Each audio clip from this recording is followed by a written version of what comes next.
so the next advocacy we're going to talk about is one that's quite commonly used within social care, and that's independent mental capacity advocacy, so IMCAs. Yeah. What's the eligibility criteria for an IMCA? Okay, so there are two main eligibility criteria, and the person that you're referring has to meet both of them. The first one is that the person has to be involved in a specific decision that's being made about them, and that specific decision is either serious medical treatment, which there's no legal definition for what that actually is, but it is something that could be life-changing for that person. Yeah. Generally, if that person they're thinking of using a general anaesthetic with that person, we would take that as serious medical treatment. Yeah. And the other key decision is long-term change of accommodation. So that's for a period of longer than 28 days. Right. So it's not for a short hospital stay or a bit of rehab or whatever. It's a long-term move. Long-term plan. So those are the two key decisions where if somebody has been assessed as lacking capacity to make those two decisions, then an IMCA must be instructed. So the decisions are, as I've said, the serious medical treatment, long-term move. The capacity assessment, it must be a recent capacity assessment, and it must be about that decision. So if you've recently done a capacity assessment for another issue, such as accepting care in your own home, you can't. It's got to be that specific decision. Yeah, absolutely. Yeah. So person must have been assessed as lacking capacity for one of those two decisions recently, and also have no one else suitable to consult. And that second part can sometimes be a stumbling block because people could have family members. Yeah. And quite often do have family members, although we do get a proportion of people who are what we call unbefriended. But sometimes people do have family members, and it's those people know that person better than we do, so they are suitable to consult. Unless you feel, as the social worker who's making that decision, you feel they're not suitable to consult. In which case, tell us why, so if there's a safeguarding issue or, they're just not interested, or they've expressly said they don't want to be involved, which does happen, when, particularly sort of care for elderly parents, something like that. There might be a child who feels they just don't want to be involved in the decision.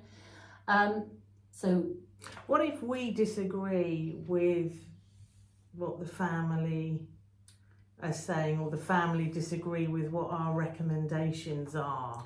So that is that's the role of the IMCA, isn't to mediate between people. So again, we're just purely focusing on what the person wants. If the person's able to tell us what they want, that's fantastic. Otherwise, we're sort of using clues from their past, from it could be anyone else who knows them. Sometimes we get faith leaders that are happy to talk to us about one of our people that we're working with. Could be a carer who's worked with them for a long time. We can ask them about, has this person ever said to you where they'd like to live, if they couldn't live in their own home. So we sort of build up that picture of the person, and then our job is to provide a report to aid you as the decision maker. Okay, so what does the IMCA do then? They meet with the person, they gather the views, they compile the report. Is there any other aspects that they would support with? So we have a legal right to meet with the person in private, and that's really key if you think about maybe somebody who you feel might be under coercive control. And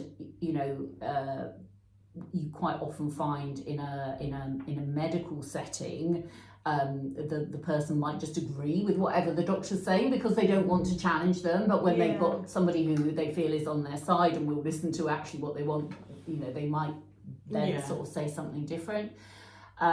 So we have the legal right to meet with them in private. We can also have a legal right to consult that person's medical records and their care records as well if we need to get information from there to sort of inform you as the decision maker.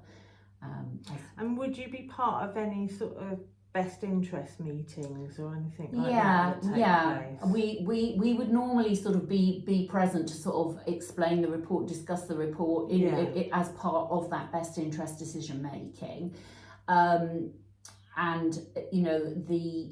the role is so specific. We are just there, and once that decision is made, that is the end of our involvement. Then so you would. Yeah, once the decision's finished once the decision's made. If, for example, it was for a long-term move, if there was a review, we used to call them soft reviews, like a 6-week review to sort of see how that person settled in, that would be a new referral to come through to us, but we'd keep the same IMCA and they would go out and sort of check that the client was happy with where they'd moved to. Okay. And referring in for an IMCA, there's some key. Yes. There's key. It is probably the most fraught of our referrals, I think, in a way. So we do have to have the referral has to be made by the decision maker. So that is the social worker for long-term moves. For serious medical treatment, it needs to be the GP or the consultant or the person who is actually making the decision needs to make that referral. Care homes sometimes get really confused about that and will refer in, and we can't accept it. We need to have that named decision maker on there. We need to have the capacity assessment, as I said before, and we also need you to have sort of said that this person doesn't have anyone else suitable to consult. But when all those things fall into place, then that's absolutely brilliant, and we're happy to sort of and we prioritise the serious medical treatment ones, and we try and get somebody out as soon as possible. We prioritise people that are in hospital as well, so that's in the community hospitals as well as the acute hospitals. We'll prioritise those people. And so what doesn't an IMCA do? So an IMCA doesn't make the decision, and I think that's something I need to be really clear about. We're there to aid you as the decision maker. We're not the decision makers. We don't mediate, as I said before. If things are becoming very contentious, there are legal routes that you can go down with somebody who lacks capacity through the court of protection. We don't give opinions either. We're not there to say what we think. We're there to amplify the voice of the person we're supporting, not put in our opinion on anything. And you don't make decisions around finances and all that sort of thing. Absolutely if people not. Don't have capacity for their finances, that's a whole separate. Yes, it is completely separate. We are there for those two decisions: serious medical treatment and long-term accommodation. As I said, we can look at a care review, but equally well, you could refer that under Care Act. We can look at safeguarding. It's much better placed under Care Act. Okay. And so would sometimes people have the same IMCA being a Care Act advocate and the IMCA as well? Yes. Our aim is for all of our advocates to be multi-skilled. And particularly for the IMCA role, where quite often there's significant cognitive difficulties, communication difficulties, that continuity can be really important for the person to sort of feel relaxed with the advocate. And have you got an example for us about? We have, that's one of our busiest types of advocacy is IMCA. So just recently, one of our IMCAs worked with a client who was in hospital, and she was really, really desperate to return home because of her dog. I think, you know, sometimes when you're looking at people's care needs, you might sort of miss that bit, you know, about how sort of emotionally attached she was to her dog. And so the IMCA sort of worked, you know, on the report to sort of really promote how important that was to her.